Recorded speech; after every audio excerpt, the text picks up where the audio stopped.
It's late October, and Jake and cameraman Brock Pulver are in southeast Nebraska for a bow hunt.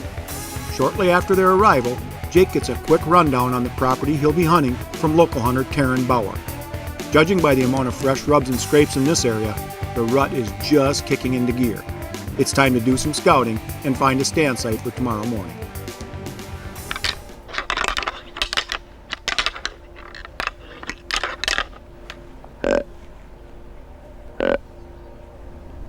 There's deer above the pond right there. 2.5-year-old. There's deer coming from behind her. I can see him. It's a shooter. That's a shooter right there. No doubt. Boy, he's a good one.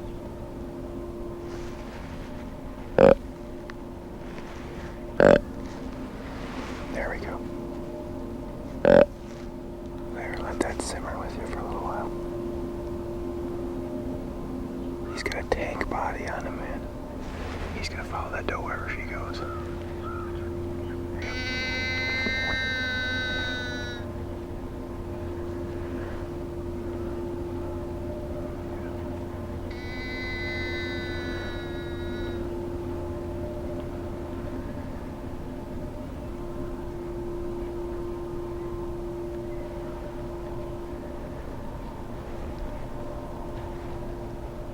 Oh, that doe's gotta be hot. Look at the way he's bird dogging her.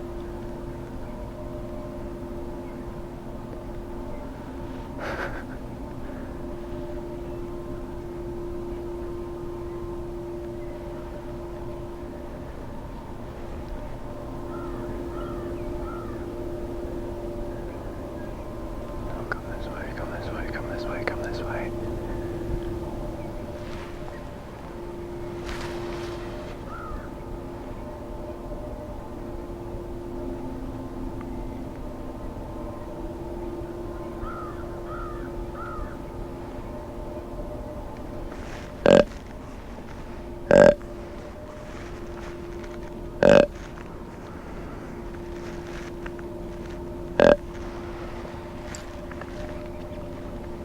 He doesn't care.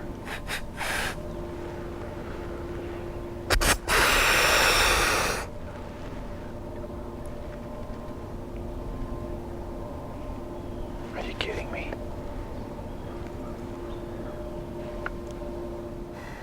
Well, that obviously didn't work, I guess. I thought that was a pretty good Snortways imitation. Might have been a little loud for as close as he was, but geez, with as hard as it was to get him to hear the grunt call, I figured we gotta do something to get his attention. He had kind of a one-track mind going on there. Yeah, it's...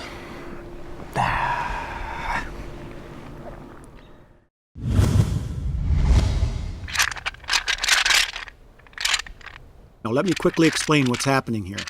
Jake was actually calling to a big buck in the timber in front of him. So when a different big buck suddenly shows up from behind them, he and Brock are caught flat-footed. And he'll come cruising through. I mean, there's 2 pit cornfields up. Hey. Don't move. Giant right there, coming down this hill.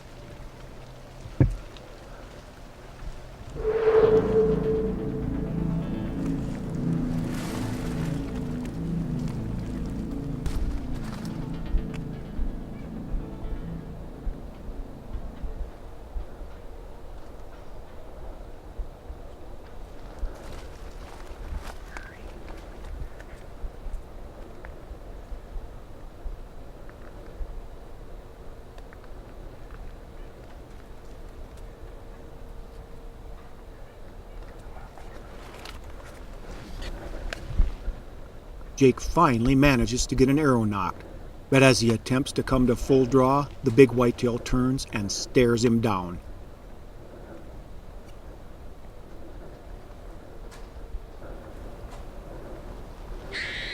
As luck would have it, a squirrel suddenly starts chattering off to the left. When the buck turns his head to look in that direction, Jake brings his Matthews DXT to full draw.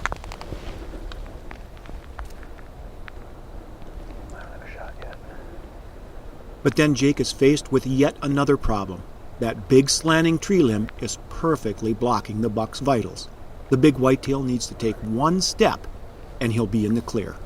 If he takes a step forward, I'm taking him. One step forward and I have a small opening.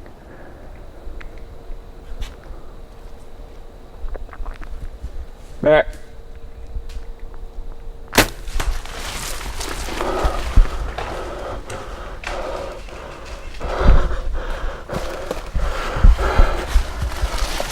What about that?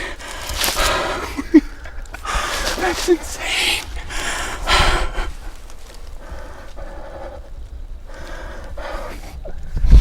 We come in here to hang a stand, and we're standing here, right here, and we hear a snort wheeze way down there.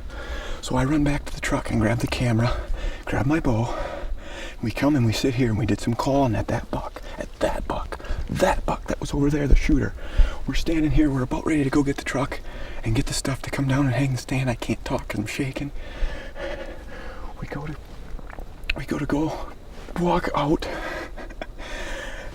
and we hear a twig pop behind us and that buck is right there. We're talking 10 yards. He walks to within 3 yards. I don't know, I had my back to him because I was trying to find out where my bow was. So I got down below where he could see me. There's a little rise right here. I had a tiny window to shoot through. So yeah, I'm in awe. I'm still just a little bit shook. I don't know what to say.